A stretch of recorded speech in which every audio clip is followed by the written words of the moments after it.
shacabka magaalada Mandera ee gobolka Waqooyi Bari Kenya ayaa dhigay banaanbax ballaaran iyagoo ku baaqaya in magaalada laga saaro ciidamada Jubbaland ee uu hogaamiyo Axmed Maxamed Islaam. Axmed Madoobe ciidamadan ayaa horay loogu qaaday degmada Balad Xaawo iyo deegaanada ku dhow, waxaana dawladda Kenya ay dejisay gudaha Mandera.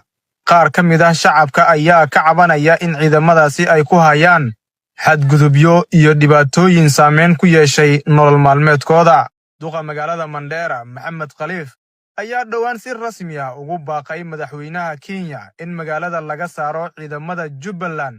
dhanka kale, wasiirkii hore ee gaashaandhigga Kenya ayaa sidoo kale ka hadlay arrintan, taasoo sii kordhisay cadaadiska lagu saarayo dawladda Kenya oo ilaa iyo hadda aan ka hadlin arrimaha shacabka Mandera.